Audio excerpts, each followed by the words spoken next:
오늘은 교회 절기상 주연절 후 마지막 주일입니다. 지난번에 주연절에 대해서 설명을 했던 것처럼 주연절은 예수님의 수세, 즉 예수님의 세례 받으심으로 시작해서 예수님의 산상 변모, 변화산에서 변형되신 그 사건으로 마무리를 짓게 됩니다. 그래서 주연절은 연마다, 해마다 그 횟수가 다를 수 있습니다. 작년 같은 경우는 주연절이 8번까지 갔습니다. 그러니까 주연절 후 8번째 주일까지. 근데 올해는 6번 정도 있습니다. 그건 왜냐하면 부활절이 해마다 날짜가 달라지기 때문에 그렇습니다. 그래서 부활절이 좀 빠르면 일찍 끝나고 늦으면 좀 더 주연절이 길어지는 그런 상황이 있다는 걸 여러분이 그래도 상식적으로 아시면 좋을 것 같습니다. 그래서 오늘 주연절 후 마지막 주일이면서 동시에 주님의 산상 변모 주일으로 우리가 예배를 드리게 되고, 그래서 역시 설교의 본문도 주님의 변화산 변모 사건, 그것을 가지고 말씀을 듣게 됩니다. 우리가 절기에 대해서 크나큰 관심이 없었고 절기로 말씀을 전한 지가 얼마 되지 않았기 때문에 제가 절기에 대한 설명을 하는 것입니다. 이후부터는 우리 에덴교회 교우들은 교회의 절기에 대해서 관심을 가지고 그 절기 자체가 복음입니다. 즉 그 절기 자체가 예수님에 대해서 설명해 주고 있다는 것을 그런 초점을 가지고 교회의 절기를 관심 있게 들여다봤으면 좋겠습니다. 미국의 대통령 가운데서 유명한 사람들이 꽤 있죠.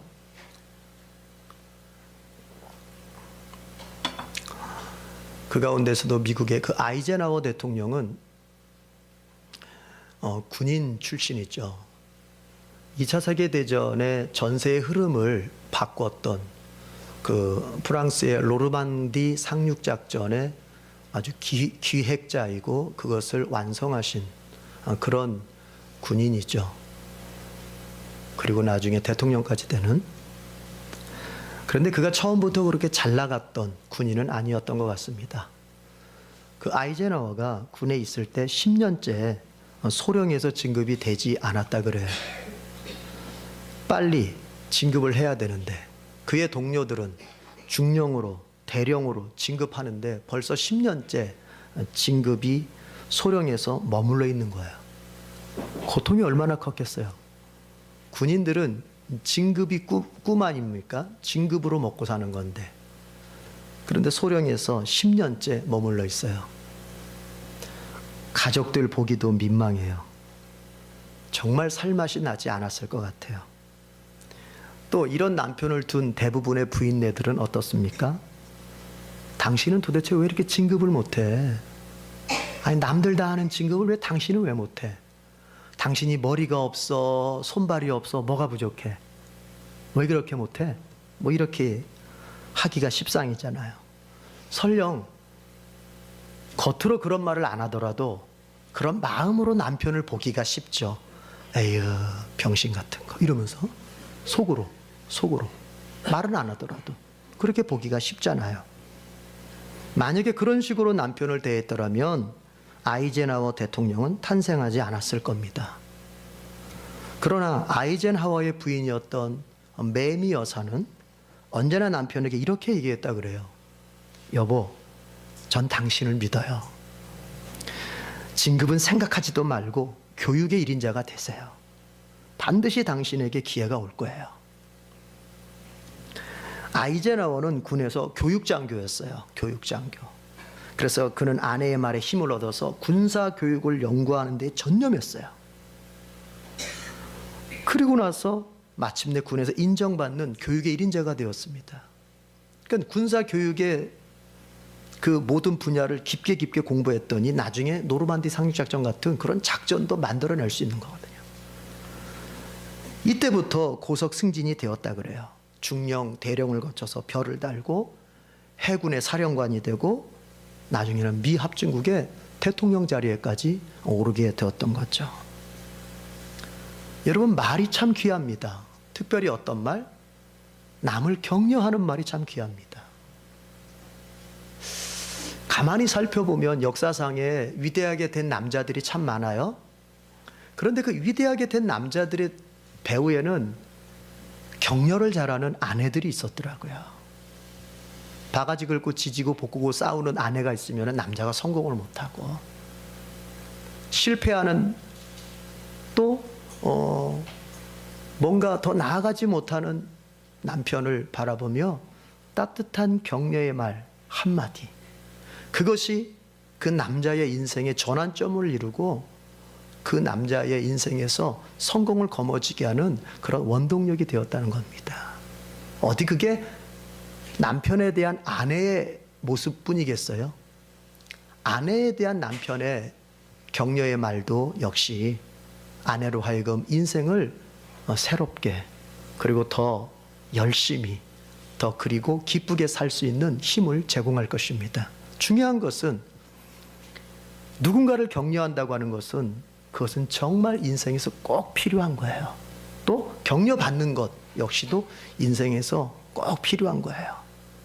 여러분, 이제 설 명절이 곧 다가옵니다. 설 명절에 많은 가족들, 친척들을 이제 만나게 되죠. 그때 제발 섭섭했던 얘기, 이런 얘기 하지 말고 격려하는 얘기, 그 사람을 통해서 내가 좋은 은혜를 경험했다면 감사하는 얘기, 그 사람의 장점을 발견했다면 칭찬해 주는 얘기, 이런 것들로 여러분의 설 명절이 가득 채워질 수 있기를 바랍니다. 한번 따라 합시다. 격려하자, 칭찬하자, 감사하자. 이것으로 설 명절이 채워져야 돼요. 특별히 그리스도인들은 더 그래야 돼요. 안 믿는 사람들이 설 명절을 이렇게 저렇게 보낼 때 오직 그리스도의 제자들은 격려하고 칭찬하고 감사하는 말들을 통해서 그 설 명절을 이끌어갈 수 있어야 돼요. 꼭 그렇게 하십시다. 예수님께서 베드로와 야고보와 요한 이 세 명의 제자들만 데리시고 따로 높은 산에 올라갔습니다. 이 산은 성경에 분명하게 어떤 산이라고 기록이 되어 있지 않지만 예수님께서 지금 머무시고 있는 곳이 빌립보 가이사랴 지역이라고 봤을 때 그 빌립보 가이사랴에서 가까운 헐몬산으로 추정이 됩니다. 그 산은 약 2800m의 높은 고지인데, 그렇다면 예수님께서 세 명의 제자들을 데리고 그 헐몬산 꼭대기로 올라가신 거예요. 그리고 그 세 명의 제자들 앞에서 오늘 성경에 보니까 변형이 되셨다고 합니다. 마가는 이렇게 기록하고 있습니다. 그 변형됨이 어떻게 나타났냐면 옷이 광채가 나는데 세상에서 빨래하는 사람이 그렇게 희귀할 수 없을 만큼의 휘어진 그런 상태였다고 말합니다. 그런데 이 똑같은 사건을 다루고 있는 마태는 17장에서 예수님께서 옷만 변한 게 아니라 얼굴이 해같이 빛났다 이렇게 얘기합니다. 그러니까 이런 사실들을 종합해 보면 예수님께서 변하신 것은 단순히 옷만 변했거나 이런 것이 아니라 예수님의 육체가 머리부터 발끝까지 완전히 신비한 모습으로 변화된 걸 말하는 거예요. 이 세상 사람들이, 이 세상에 빨래하는 사람이 희귀할 수 없을 만큼이라고 표현한 것은 뭐냐면 도대체 이 세상에 존재 같지 않은 모습으로 변했다는 얘기예요. 평상시 그 육체를 똑같은 제자들과 똑같은 육체를 입고 같이 사셨던 그 예수님의 모습이라고 보기에는 이 세상에 존재하지 않는 뭔가 특별한 존재로 예수님의 머리부터 발끝까지, 그리고 심지어 그가 입었던 옷까지 변했다는 얘기입니다. 그렇게 변했어요. 그리고 나서 모세와 엘리야가 나타납니다. 모세는 이스라엘 백성들에게 있어서는 율법의 전달자, 그래서 이건 뭐 말할 것도 없이 존경의 대상이죠. 엘리야는 선지자들의 대표격입니다. 모든 선지자의 출발점은 바로 엘리야로부터라고 볼 수 있습니다. 자, 그런 그래서 이스라엘 백성들로부터 그렇게 존경을 받는 모세와 엘리야가 지금 변화산에서 변형된 예수님 앞에 나타났던 거고, 또 모세와 엘리야를 더 얘기하자면은 그들은 성경의 기록을 그대로 따르자면 모세는 시내산에서 하나님의 영광을 본 사람이고, 엘리야는 호렙산에서 하나님의 영광을 경험한, 이미 하나님의 영광을 경험한 사람들입니다. 또한 모세는 죽은 사람입니다. 반면에 엘리야는 산채로 육체를 입고 승천한 사람입니다. 그것에 담겨 있는 의미를 우리가 좀 더 생각해 본다면, 모세는 죽은 자의 대표요, 엘리야는 산자의 대표로서 예수님 앞에 지금 등장하고 있는 것입니다. 그래서 마가는 이렇게 기록합니다. 그 엘리야와 모세가 예수님과 더불어서 말하고 있다, 대화했다, 이렇게만 기록하고 있는데, 역시 똑같은 사건을 기록하고 있는 누가는 그 모세와 엘리야와 예수님 사이에 나눠졌던 대화의 내용까지 기록하고 있는데, 그 대화의 내용은 예수님께서 예루살렘에서 십자가를 지고 죽을 것에 대한 얘기를 했다고 기록하고 있습니다. 그러니까 예수님이 십자가의 죽음에 대해서 모세와 엘리야와 예수님이 대화를 했던 거죠. 그때의 베드로가 예수님께, 주님, 여기가 참 좋은 것 같아요. 여기다가 초막셋을 짓고, 하나는 주님을 위해서, 하나는 모세를 위해서, 또 하나는 엘리야를 위해서 그렇게 초막셋을 짓고 여기서 우리가 살았으면 좋겠습니다, 이런 제안을 합니다. 원래 유대인들은 귀한 손님이 오게 되면은 자기들의 거처와는 구별된 어떤 곳에 초막을 짓고 그 귀한 손님을 모시는 그런 전통이 있었다 그래요. 그러니까 지금 베드로도 그런 걸 생각하면서 초막셋을 짓고 주님과 모세와 엘리야를 모시고, 거기에서 지금 너무나도 행복하고 지금 너무나도 기쁜데 이 환희의 순간을 계속 이어가고 싶은 거예요. 그 순간에 이제 구름이 그들을 덮습니다. 보통 성경에서 구름은 하나님의 임재의 상징으로 많이 사용됩니다. 예를 들어 이스라엘 백성이 모세와 함께 성막을 세웠을 때 그 성막에 하나님의 영광이 가득하게 임했다고 하는 것을 구름이 임한 것으로 표현하고 있죠. 그리고 모세가 시내산에 올라가서 하나님을 만날 때도 그 시내산에 구름이 가득하게 임했다고 그러죠. 그래서 항상 구름이라고 하는 것은 하나님의 임재의 상징입니다. 그래서 여기서도 구름이 와서 그들을 덮었다고 하는 것은 하나님이 그 변화산에 임재한 거죠. 그리고 그 구름 속에서 음성이 들립니다. 이는 내 사랑하는 아들이니 너희는 그의 말을 들으라. 즉 성자 예수님께서는 성부 하나님께 사랑받는 아들이시고, 그러므로 제자들은 마땅히 그 성자 예수님의 말씀을 순종하는 것이 당연하다는 거예요. 그렇게 음성이 들려요. 제자들은 깜짝 놀라 둘러봅니다. 둘러보는데 아무도 보이지 않아요. 아까 모세하고 엘리야랑 같이 있었는데 아무도 보이지 않아요. 오직 예수님과 자기들밖에 없어요. 이제 하산합니다. 산에서 내려올 때 예수님께서 제자들, 그 3명의 제자들에게 경고하십니다. 이거 니들이 본 거 아무한테도 말하지 마. 내가 다시 부활할 때까지는 너희들이 본 거 아무한테도 말하지 말아라. 그렇게 경계를 시키면서 이제 하산하십니다. 그럼 우리가 생각해 볼 것은,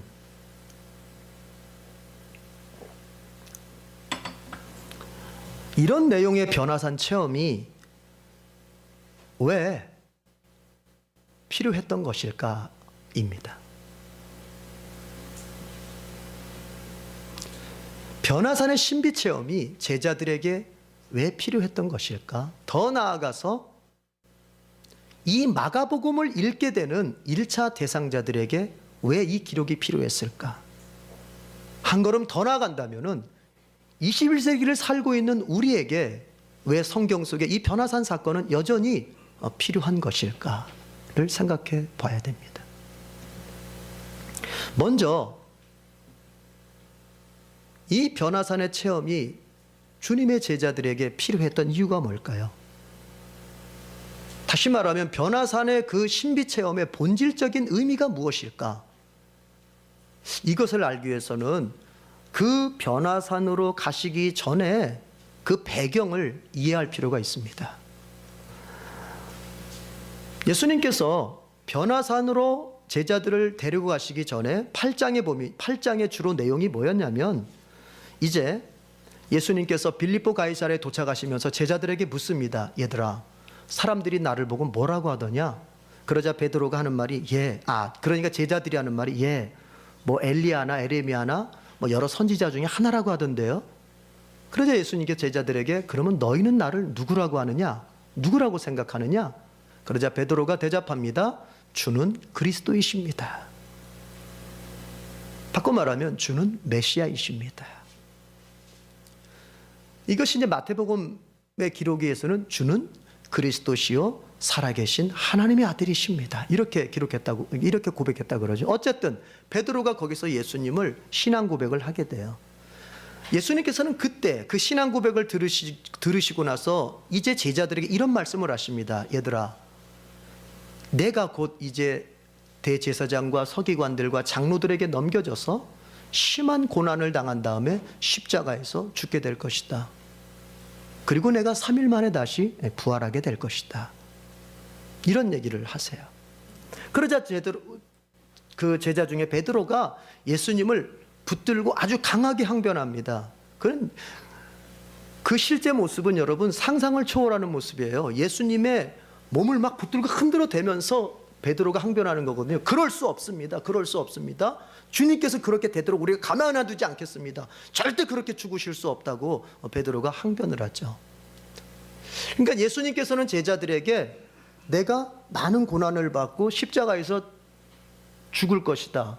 그리고 예수님은 그 죽는 얘기만 한 게 아니고 그 다음에 내가 3일 만에 다시 부활할 것이다 이렇게 얘기했지만, 제자들 귀에는 부활한다는 얘기는, 부활의 얘기는 들리지가 않아요. 3일 만에 다시 살아난다는 얘기는 들리지가 않아요. 무슨 얘기만 들려요? 죽는다는 얘기만 들려요. 그러니까 예수님 그럴 수 없습니다. 어떻게 그러실 수 있냐고 하면서 이제 예수님한테 항변을 했던 거예요, 베드로가. 그러자 예수님께서 베드로를 보고 뭐라고 말합니까? 사탄아, 내 뒤로 물러가라. 네가 사람의 일만 생각하면서 하나님의 일을 생각하지 않는구나 하시면서 꾸짖습니다. 물론 베드로가 사탄이란 말이 아니죠. 베드로를 통해서 예수님의 십자가의 그 죽음을 멈추게 하려는 사탄의 유혹을 이제 예수님은 보신 거죠. 자, 어쨌든 이제 그런 사건이 있은 다음에 바로 이제 예수님께 제자들을 다시 불러 모읍니다. 얘들아, 모여봐라. 그리고 나서 이제 8장 34절부터 38절까지 제자도를 얘기하십니다. 그 제자도의 핵심은 이겁니다. 누구든지 나를 따라오려거든 자기를 부인하고 자기 십자가를 지고 나를 따를 것이니라. 누구든지 자기 목숨을 구원하고자 하면 잃을 것이요, 누구든지 나와 복음을 위하여 자기 목숨을 잃으면 구원하리라. 34절, 35절, 8장. 이 얘기는 뭐냐면 예수님께서 지금 이런 말씀을 하시는 거예요. 너희들의 메시아인 나는 이제 곧 대제사장과 장로들과 서기관들에 넘겨져서 고난을 받고 십자가에서 죽고 3일 만에 부활할 것이다. 그러나 그게 끝이 아니다. 내 제자인 너희들도 이제 내 뒤를 따라와야 된다. 그 말씀을 하시는 거예요. 고난의 길을 가시고 죽음의 길을 향하여 가시는 그 예수님, 그의 제자인 주님의 사도들도 그 길을 따라가야 된다. 그 얘기를 하시는 거예요. 그러면 여러분 한번 생각해 보세요. 예수님이 죽는 것도, 예수님이 고난당하고 예수님이 죽는 것도 두려운 일이었지만 그 뒤를 내가 따라가야 된다고? 내가 고난받고 내가 죽음의 자리로 나아가야 된다고 하는 것을 이제 알았을 땐 제자들의 마음이 어땠을까요? 얼마나 두렵고 얼마나 부담스러웠겠습니까?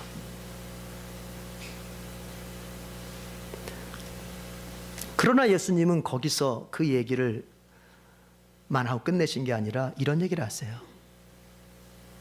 이제 너희들 중에서 어떤 사람은 죽기 전에 하나님의 나라가 권능으로 임하는 것을 볼 자들도 있을 것이다. 여러분 9장 1절만 읽어보겠습니다. 9장 1절 시작. 또 그들에게 이르시되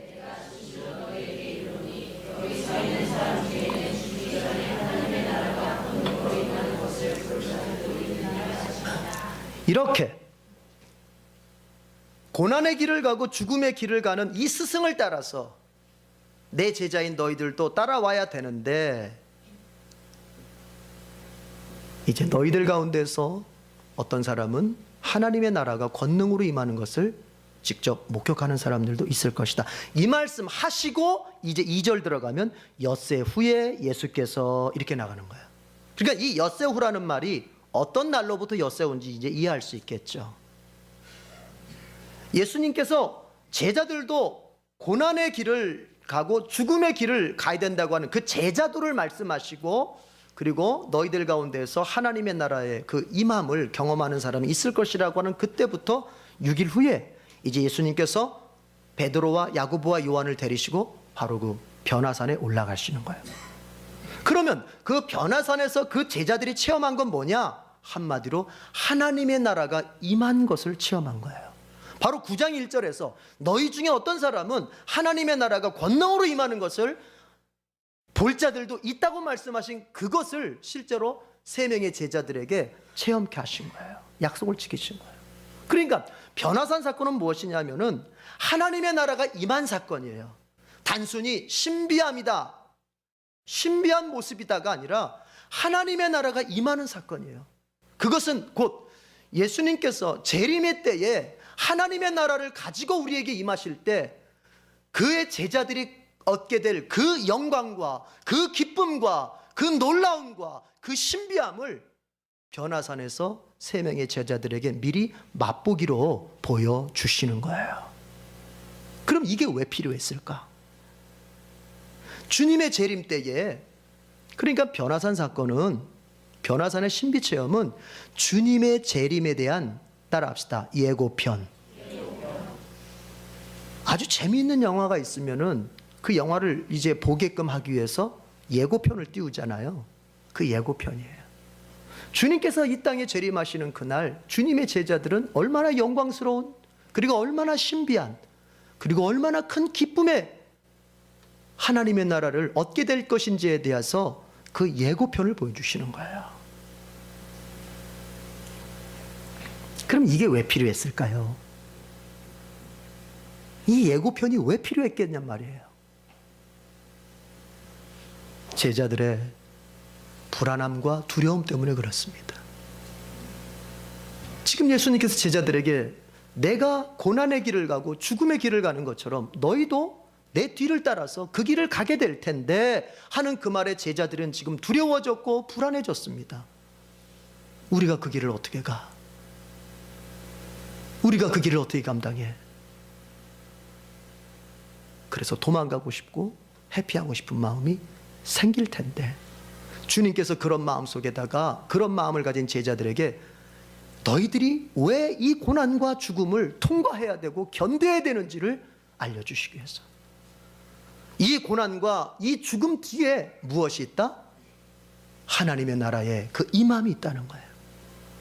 너무나 신비하고 너무나 기쁨으로 가득 차고 너무나 영광스러운 하나님의 나라가 너희의 고난과 너희의 죽음의 끝에 있다는 것을 예수님께서 보여주시는 거예요. 그러므로 결론을 먼저 말씀드린다면 그 얻게 될 하나님의 나라를 바라보면서 어떻게 하자? 고난도 죽음도 견디자는 얘기예요. 그러니까 참 이 변화산 사건의 본문은 많은 사람들이 사실은 알고 있는 유명한 성경이죠. 그러나 그것이 정말 어떤 의미인지에 대해서는 깊이 생각을 해봐야 되는데, 이 변화산은 이 변화산의 체험은 한마디로 말하면 예수님 때문에 고난의 길을 가고 예수님 때문에 죽음으로 넘겨질 제자들을 격려하시는 주님의 격려의 말씀이에요.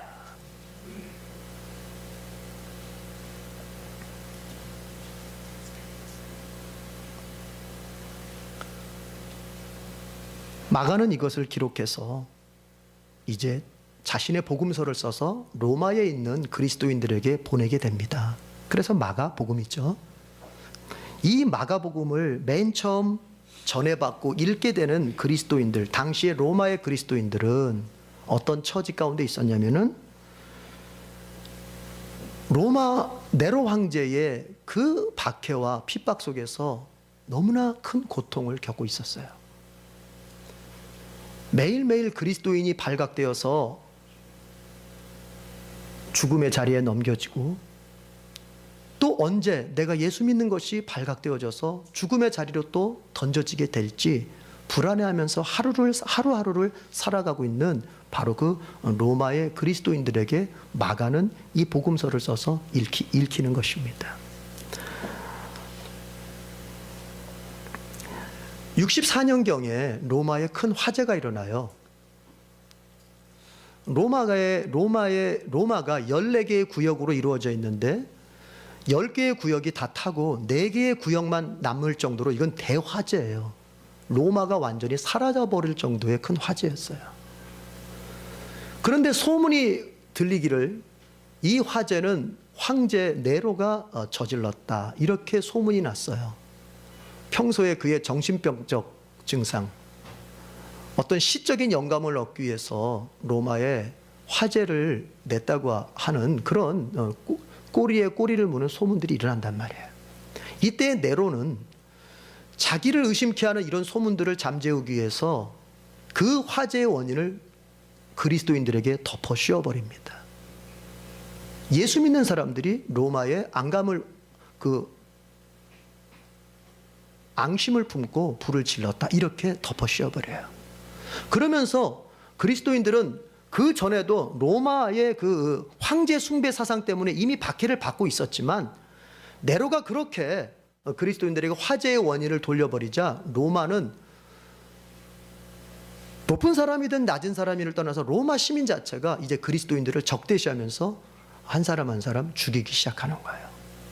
그런 가운데서 로마의 그리스도인들은 기독교 신앙을 포기하고 배교하는 사람들이 생기게 됩니다. 그들 마음속에는 의문이 생기는 거예요. 과연 이 박해와 순교의 이업 속에서 하나님이 우리를 정말 사랑하시는가? 이 박해와 위협의 이 상황 속에서, 이 현실의 상황 속에서 과연 하나님이 우리를 지키실 수 있을까? 이런 것에 대한 회의를 느끼면서 기독교 신앙을 떠나거나 아니면 떠나려고 마음에 갈등하는 사람들이 많아졌던 것입니다. 즉, 현실에 너무나 큰 고통 때문에 신앙을 포기하는 사람들이 로마에는 많았던 거예요. 그래서 그들을 향해서 마가는 이 복음서를 보내면서, 봐라, 예수님의 제자들도 예수님의 뒤를 따라가는 데 있어서 고난과 죽음은 당연한 것이었다. 주님께서 그렇게 말씀하셨다. 예수님 자신이 고난과 죽음의 길을 가셨던 것처럼 예수님의 제자들도 현실 가운데서 고통을 당하고 신앙 때문에, 그리고 죽음의 자리에까지 넘겨지는 것도 제자로서 마땅한 길이라고 예수님 말씀하셨다. 예수님께서 오히려 너희가 나를 따르려거든 너희 자신을 부인하고 너희가 짊어져야 할 십자가를 지고 나를 따라와야 된다고 말씀하셨다. 그러나 그것이 끝이 아니고 주님의 뒤를 따라가는 중에 고난을 겪고 죽음을 겪는다 할지라도 포기하지 말아야 될 것은, 그것이 끝이 아니라 그 주님의 제자들 앞에는 영광스러운 하나님의 나라가 남아있다는 얘기를 지금 하고 있는 것입니다.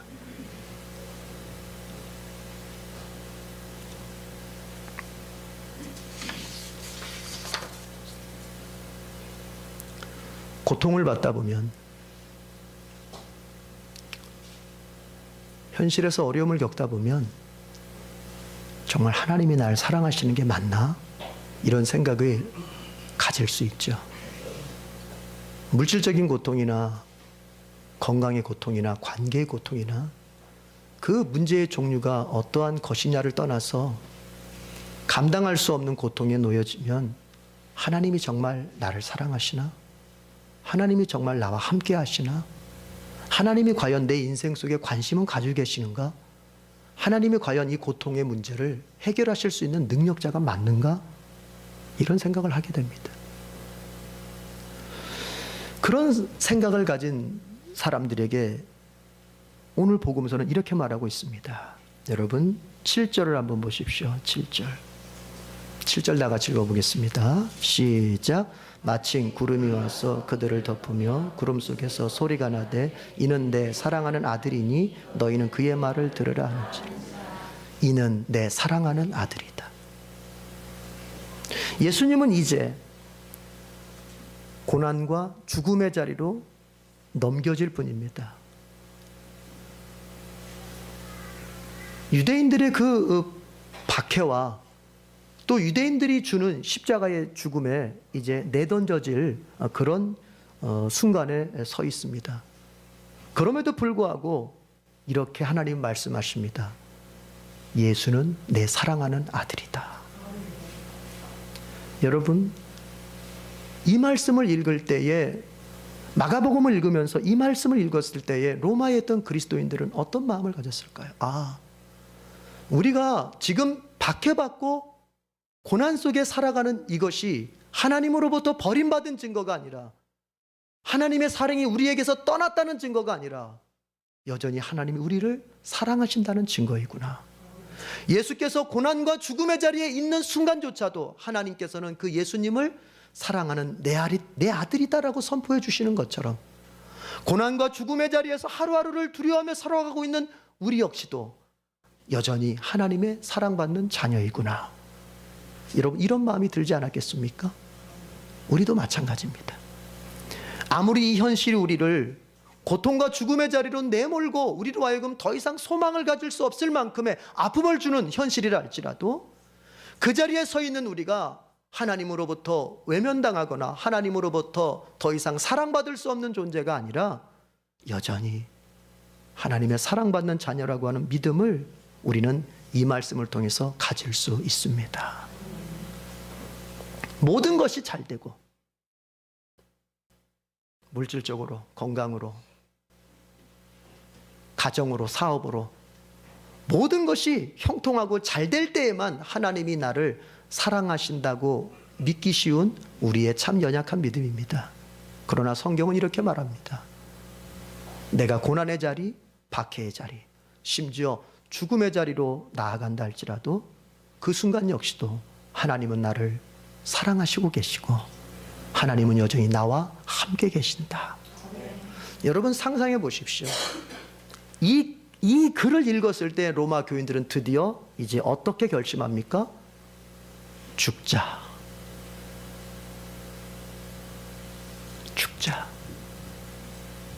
주님을 위해서 죽자. 왜? 그 죽음 뒤에 하나님의 나라의 영광스러움이 나에게 임한다. 그래서 그들은 구차하게 목숨을 구걸하지 않고 그리스도를 위한 신앙을 선택하여 사자굴에 던져지고 검투사의 칼에 찔려 죽고 하나하나 그저 고통 속에 죽어가더라도 그들은 주님을 등지지 않았다는 얘기입니다. 여러분,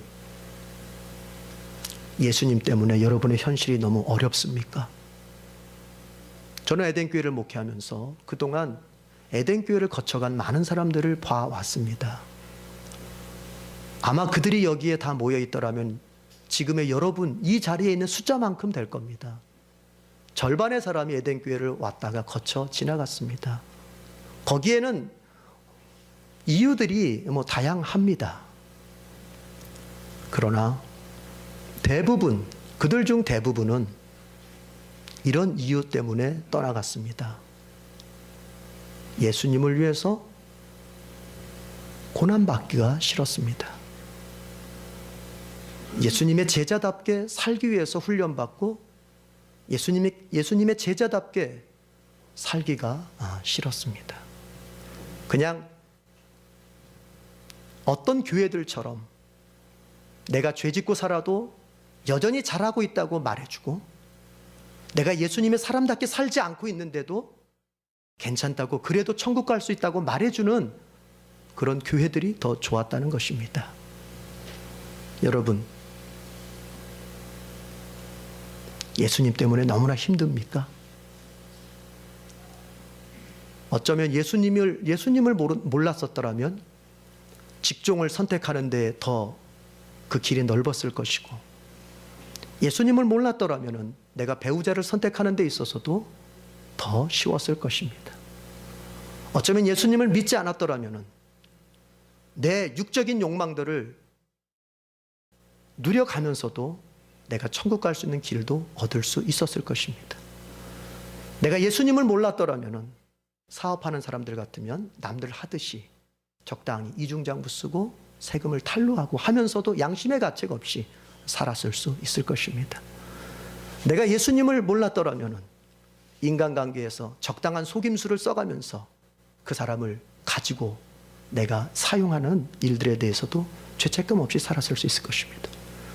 예수님을 몰랐더라면 매월 내 돈의 10분의 1을 교회에 갖다 바치면서 살아야 될 일도 없었을 것입니다. 그럼에도 불구하고 저와 여기에 있는 우리는 바보같이 그렇게 살고 있습니다. 우리의 삶의 모습이 세상 사람들에게는 바보 같은 모습입니다. 네 인생 네가 결정하고 네 인생 네가 주체가 되어서 네가 열어가면 될 것을 나약하게 뭘 종교를 의지하고 광신자처럼 그렇게 교회에 미쳐나서 그렇게 인생을 사냐? 어쩌면 이렇게 세상 사람들이 우리의 인생을 바라볼 수도 있습니다. 그러나 우리는 그렇게 바보처럼 살고 있습니다.